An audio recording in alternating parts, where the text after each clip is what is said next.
মানে 2002 সালে last FIR হয়েছে আর 23 বছরে হয়নি। নির্বাচন কমিশন শুরু করেছে 23 বছর পরে। বিহারে তারা, আপনারা চাকরি করেন, আপনাদের এফআইআর করার আগেও আপনাদের থাকতে হবে, এফআইআর করার পরও আপনাদের থাকতে হবে, পশ্চিমবঙ্গে চাকরি করতে হবে। তার মানে ডাইরেক্টলি আর ইনডাইরেক্টলি উনি থ্রেট দিচ্ছেন কাদের?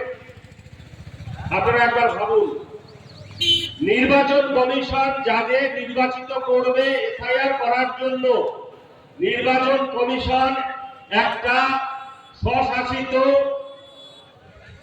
একটা দপ্তর, একটা সংস্থা, একটা দপ্তর, যারা এই দায়িত্বপ্রাপ্ত এবং বিএলও তাদের অ্যাপয়েন্ট করবেন। আর মুখ্যমন্ত্রী ডাইরেক্ট থ্রেট দিচ্ছেন। তাহলে মুখ্যমন্ত্রী কি চান? যে মানুষগুলো মারা গেছে সেই মানুষগুলোর নাম থাকবে, যে মানুষগুলো পার্মানেন্টলি এখান থেকে চলে গেছে অন্য রাজ্যে, সেই রাজ্যে নাম উঠেছে, তাদের নামগুলো এখানে থাকবে।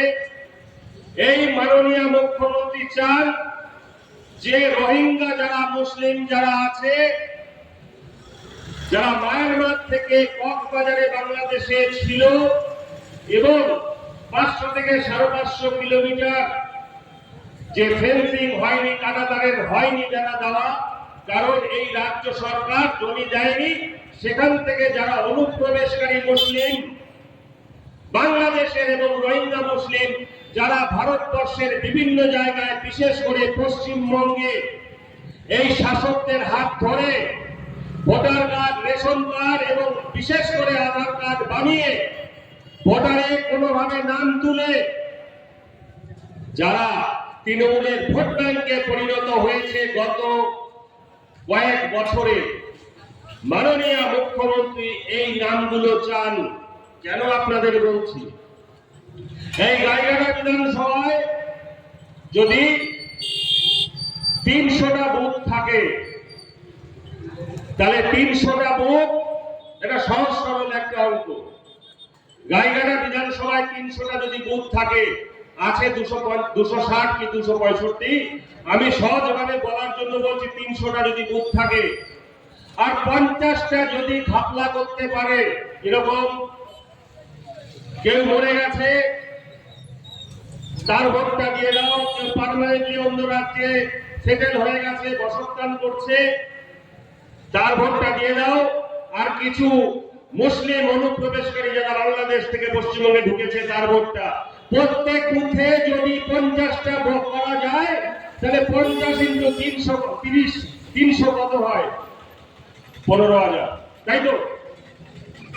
50 × 300 কত হয়? 15,000 তো? তাহলে 15,000 গাইঘাটাতে অলরেডি তারা আগিয়ে আছে। এই তৃণমূল অলরেডি গাইঘাটাতে আগিয়ে আছে। এই চিন্তা মাথায় নিয়ে মাননীয় বলছে কোনো এফআইআর হবে না, কোনো এফআইআর হবে না। উনি পরোক্ষ এবং প্রত্যক্ষভাবে হুমকি দিচ্ছে। একটা কথা বলে রাখি, যে গত 15 বছরে কি হয়েছে মাননীয় আপনি ভুলে যান। বিহারে এফআইআর হচ্ছে, পশ্চিমবঙ্গে এফআইআর হবে, এবং 1 কোটির উপরে যত ভোটার আছে, 1 কোটির মতন বা 1 কোটির উপরে সেই ফলস ভোটার কাটা যাবে। আপনার জিরো থেকে শুরু করতে হবে, যেরকম ভারতীয় জনতা পার্টি জিরো থেকে শুরু করছে। এখানে এই গাইঘাটা পশ্চিমবঙ্গের প্রত্যেকটা বিধানসভায় জনগণ যারা আছে তারা ভোট দেবে, তারা নির্বাচিত করবে কাকে 2026-এ এই পশ্চিমবঙ্গের মসনদে বসাবে। কোন আপনি চোরা পথে, গুপ্ত পথে চুরি করে আর আপনি জিততে পারবেন না। আপনার ভয় ধরেছে। এই ভয়টা ধরার জন্য আপনি আপনার যারা এমপি আছে ওখানে মহুয়া মিত্র থেকে শুরু করে কল্যাণ বন্দ্যোপাধ্যায় থেকে শুরু করে আরো যারা আছে তাদের আপনি বলছেন এর বিরোধিতা করতে, এবং শুধু এই বিরোধিতা নয়, বিরোধিতা করতে যে